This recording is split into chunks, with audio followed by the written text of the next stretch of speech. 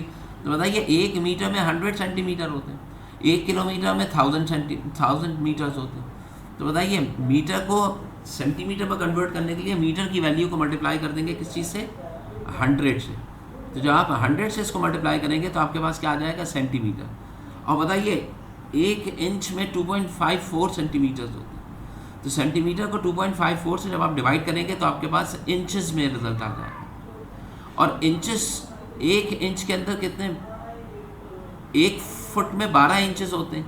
यानी कि ये फॉर्मुलेशन है, ये फॉर्मूलाएँ हैं, ये फॉर्मूला। आप इंच को अगर आप 12 से डिवाइड कर देंगे तो आपके पास क्या आ जाएगा, फीट्स आ जाएंगे। मसलन 12 इंच अगर आ रहा है तो इसको 12 से डिवाइड करेंगे तो 1 फुट आ जाएगा। तो ये सिर्फ और सिर्फ फॉर्मुलेशन है, ये आपने मैथमेटिकल कैलकुलेशन परफॉर्म करनी है। अब ये मैथमेटिकल कैलकुलेशन परफॉर्म कैसे होगी, इसके लिए आपको परेशान होने की ज़रूरत नहीं है, उमूमन फार्मूले आपको दे दिए जाते हैं। ज़्यादा अहम क्या है सी लैंग्वेज के लिए कि ये फार्मूले लिखे कैसे जाएंगे, कहाँ पर लिखे जाएंगे। तो देखो ऊपर इनपुट लिया गया, नीचे फिर फॉर्मूले लिखे गए ताकि कैलकुलेट हो, उनकी हायरार्की है, और उसके बाद आखिर में आपने इन डिस्टेंसेस को क्या कर दिया, ग्रेजुअली प्रिंट करा दिया कि जो भी डिस्टेंस होगा वो मीटर में कितना आ रहा है, वो सेंटीमीटर में टोटल कितने के बराबर होगा, वो फीट में कितने के बराबर होगा, वो इंचेस में। और प्रेस यानी किया आपने किया, ये किसके लिए किया जा रहा है, टू डिस्प्ले ऑन स्क्रीन, कि स्क्रीन के ऊपर थोड़ी देर नज़र आए। जैसे ही आप गेट CH में कैरेक्टर प्रेस करेंगे प्रोग्राम जो होगा वो एंड हो जाए। तो ये दूसरा पार्ट हो गया।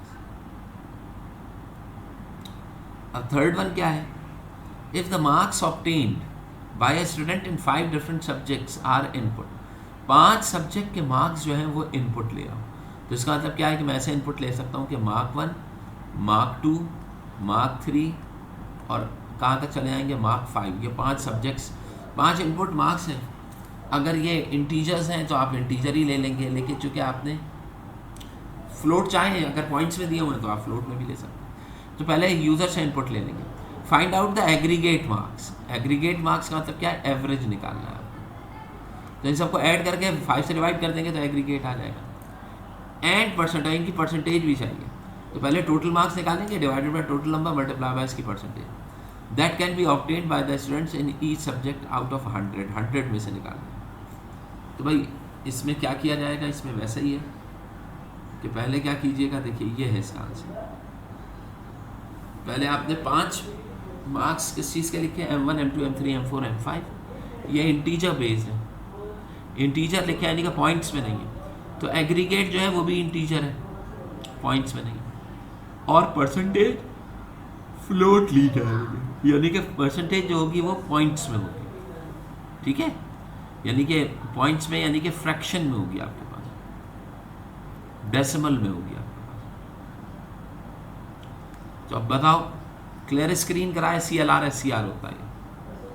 उसके बाद क्या कर रहे हैं, एंटर मार्क्स इन 5 सब्जेक्ट्स लिखा और 5 नंबर जो है %D करके एक साथ इसने क्या करा लिया, इन वेरिएबल्स में इनपुट करा लिया।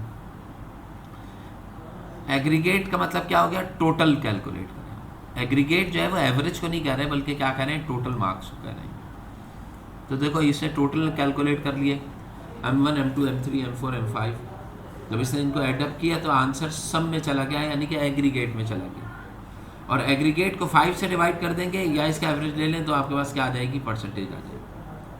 अब एग्रीगेट जो है वो भी इंटीजर है, 5 से डिवाइड कर रहे हैं वो भी इंटीजर है, तो आने वाला आंसर सिर्फ इंटीजर वैल्यू मूव करेगी। अगर परसेंटेज में कोई फ्रैक्शन वैल्यू आ रही होगी तो वो नहीं है। तो ज़्यादा बेहतर ये था कि आप यहाँ पे लिखता एग्रीगेट आप लिखते और डिवाइडेड बाय 5 का मतलब क्या है, 5 सब्जेक्ट्स हैं ना, उनसे डिवाइड करना।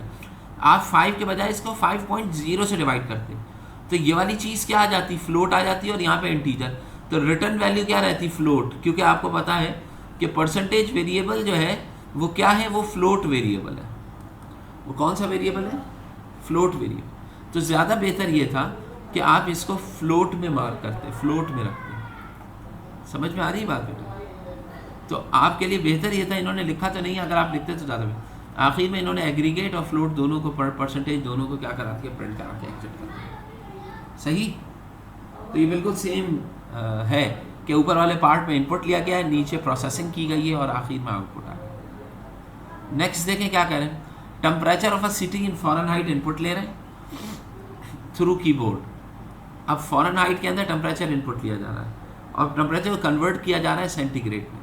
तो फ़ारेनहाइट टू सेंटीग्रेड आपका जो फॉर्मूला है ये आपको पता होना चाहिए। देखिए आगे इन्होंने लिखा, सबसे पहले इन्होंने फ्लोट टाइप का ले लिया है, एक वेरिएबल FR और एक वेरिएबल CNT, ये 2 वेरिएबल्स इनपुट ले लिए। इनपुट लेने के बाद देखिए अब ये इनपुट लेंगे, डिस्क्राइब किए वेरिएबल। टेम्परेचर फ़ारेनहाइट में इनपुट लिया जाएगा क्योंकि हम फ़ारेनहाइट को कन्वर्ट कर रहे हैं किस चीज़ में, सेंटीग्रेड। अब ये बताइए फॉर्मूला क्या है, centigrade is equals to 5 divided by 9 multiply by Fahrenheit minus 32, ये इसका फॉर्मूला है। अब ये बताइए फ़ारेनहाइट माइनस 32 करेंगे तो यहाँ पे आंसर फ्लोट आएगा, और 5 डिवाइडेड बाय 9 भी हमें क्या फ्लोट में चाहिए। तो इसमें अगर आप 5 डिवाइडेड बाय 9.0 लिख देते हैं तो भी ठीक है, या ऊपर वाले के साथ 0 लिख लें तो भी ठीक है, और या आप दोनों के साथ जीरोस लिख सकते हैं दोनों, ताकि यहाँ पे आंसर जो है वो फ्लोट में आए, डेसिमल्स में आए। अब फ्लोट को फ्लोट से मल्टीप्लाई करेंगे तो फ्लोट आएगा, और कन्वर्जन में जो रिजल्ट रिटर्न बैक करेगा वो भी क्या होगा, फ्लोट होगा। तो जो सेंटीग्रेड होगा वो किस में आ जाएगा, आपके पास फ्लोट में आ जाएगा। तो आपके पास रिजल्ट जो है ये फ्लोट के अंदर यहाँ पे क्या हो जाएगा, सेम हो जाएगा, गेट चेंज। सही। तो इस तरीके से इन्होंने फ़ारेनहाइट टेम्परेचर को कन्वर्ट कर दिया है किस चीज़ में, सेंटीग्रेड के अंदर। अगला देखें, the length and breadth of a rectangle. एक रेक्टेंगल की लेंथ दी गई है और एक उसकी ब्रेथ दी गई है। एक रेक्टेंगल की यानी कि इस शेप की लेंथ दी जा रही है और आपको ब्रेथ दी जा रही है। इनपुट आप ले रहे हैं एंड रेडियस, एक सर्कल है उसका रेडियस इनपुट ले रहे हैं, और क्या इनपुट थ्रू द कीबोर्ड के जरिए। Write a program to calculate the area and parameter of rectangle. Rectangle का आपने एरिया मालूम करना जो कि किससे आ जाएगा, लेंथ इनटू ब्रेथ से, और इसी का पैरामीटर मालूम करना है किस चीज़ का, इस रेक्टेंगल का। तो पैरामीटर क्या होता है, इन तमाम साइड्स की लेंथ का एडिशन ना, यानी कि पैरामीटर का फॉर्मूला होता है 2 multiply by L plus B, ये होता है फॉर्मूला। ये फॉर्मूला किसके लिए होगा? पैरामीटर के लिए, फॉर रेक्टेंगल, ये रेक्टेंगल के लिए लिखूंगा।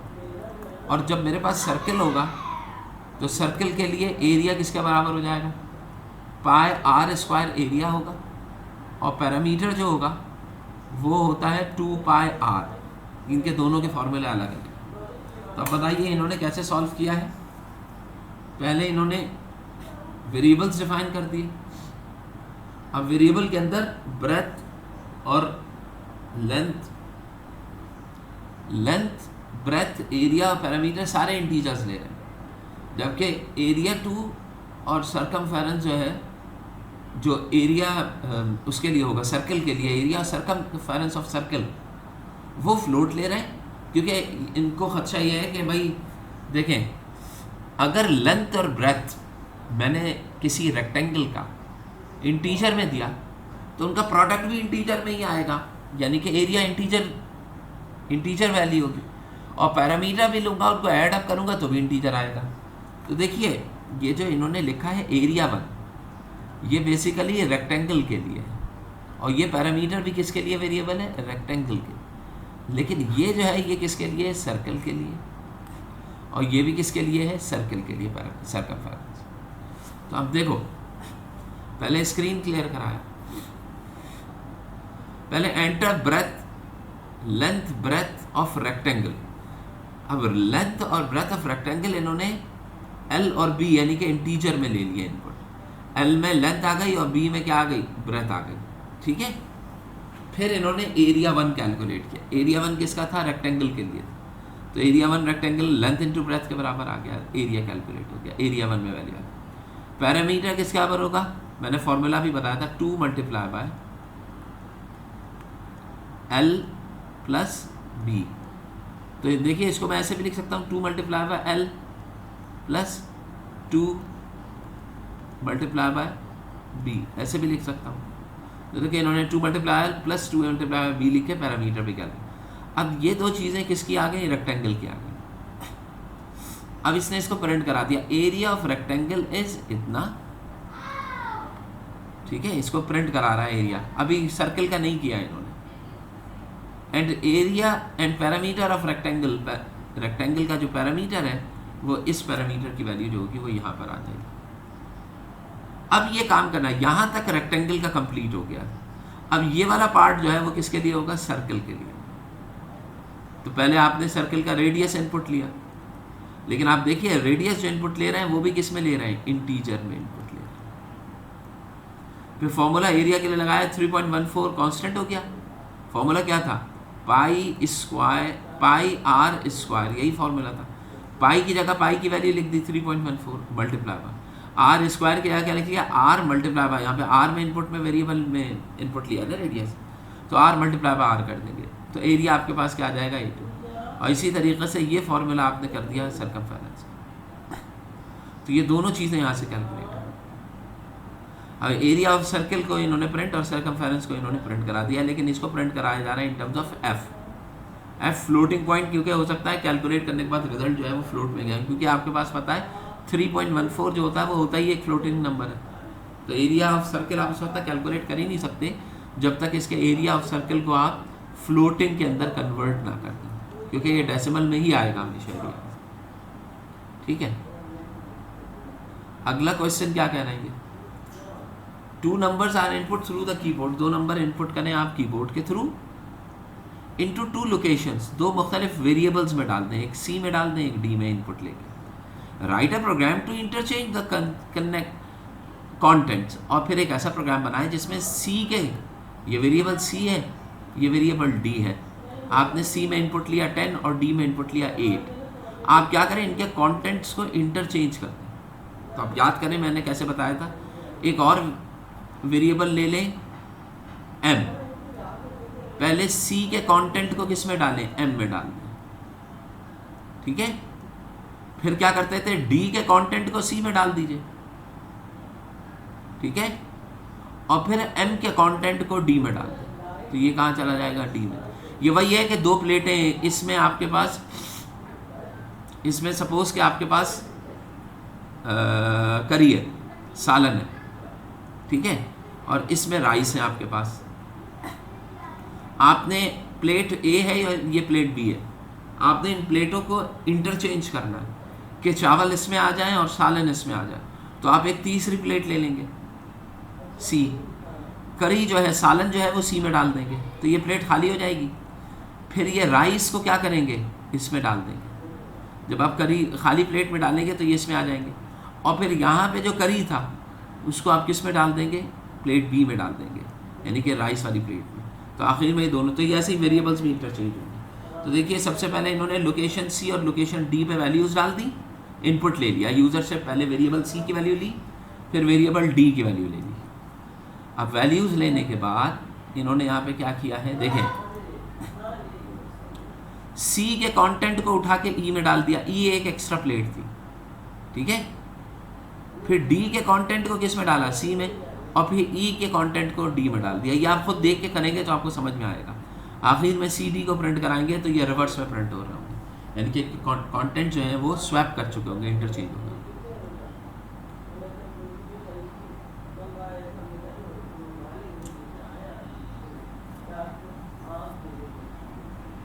देखें ये क्या कह रहे हैं,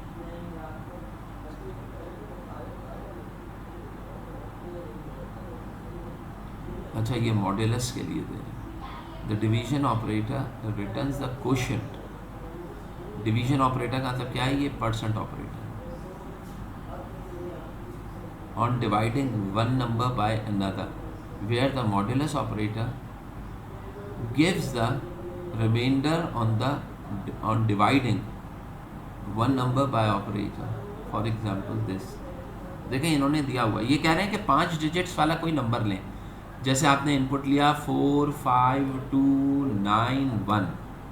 अब अगर इसको देखते हो तो तुम इसे पढ़ोगे क्या, इसको तुम पढ़ोगे, ये एक वेरिएबल में वैल्यू आ गई, इसको आप पढ़ेंगे 45,291, ऐसे ही पढ़ेंगे 45,200।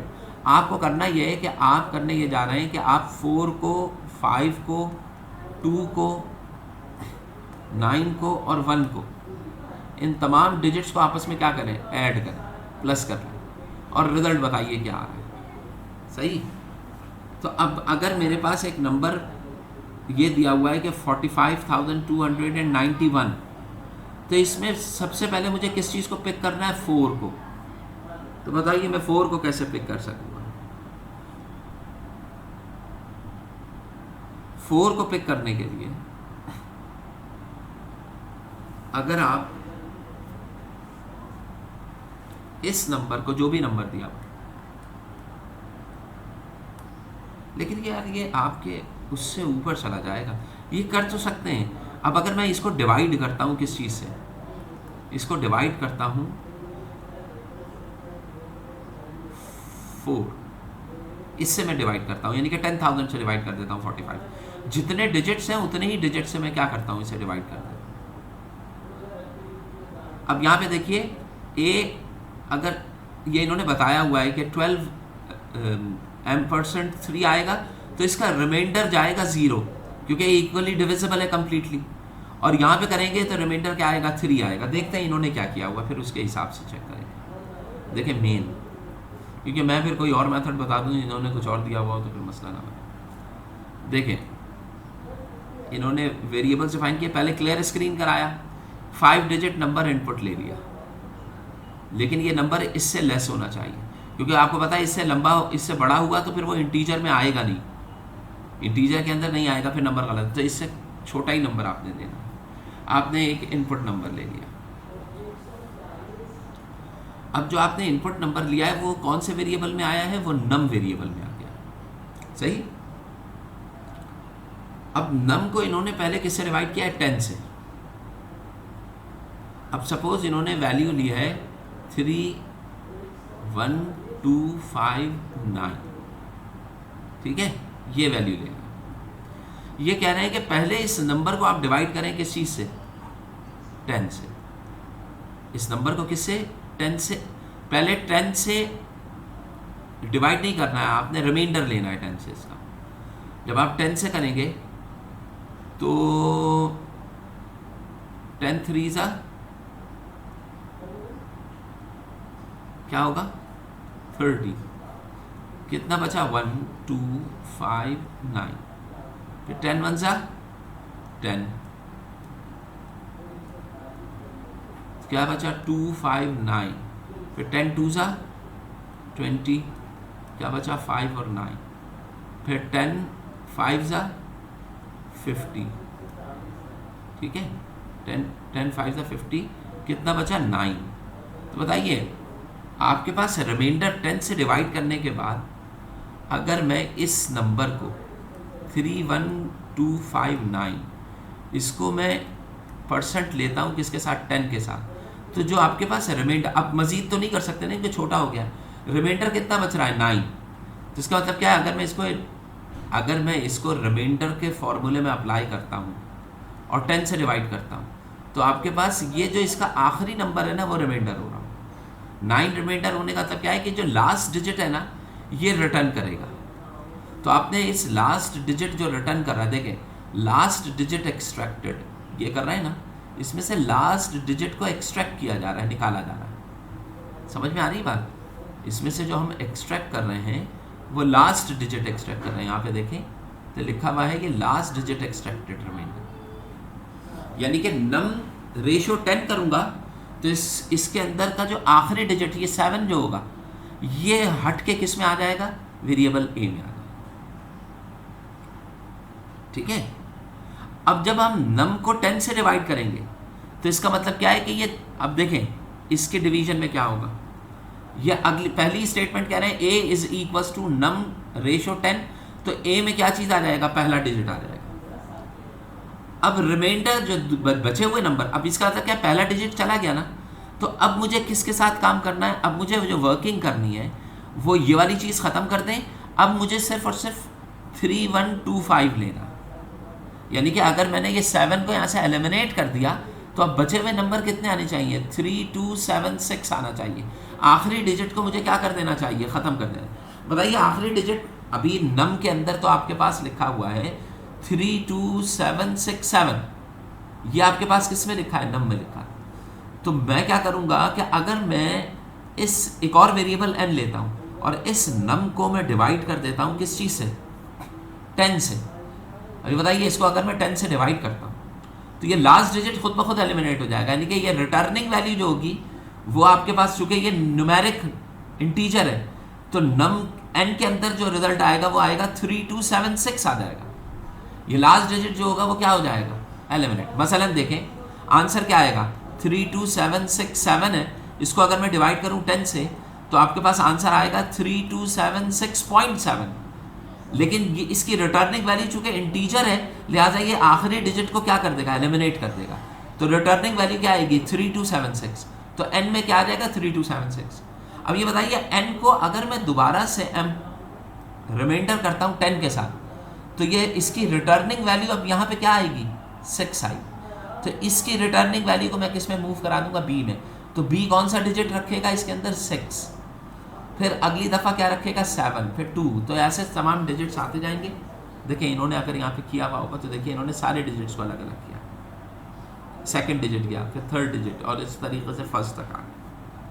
फिर इन्होंने क्या किया है कि तमाम डिजिट्स को सम लेने के लिए इन्होंने क्या किया, सम इज इक्वल्स टू, अगर चाहें तो इन्होंने आप क्या कर सकते हैं, sum is equals to a plus B plus C plus D, जितने भी वेरिएबल्स हैं उन सबको आप क्या कर दें, ऐड कर देंगे तो सम में आ जाएगा, और उसको आप क्या करा दें, प्रिंट करा दें। तो ये तमाम डिजिट्स का सम जो होगा वो प्रिंट होगा। तो बस इसको यहीं तक रखते हैं, 10:30 होने को है, नेक्स्ट क्लास स्टार्ट होने का है।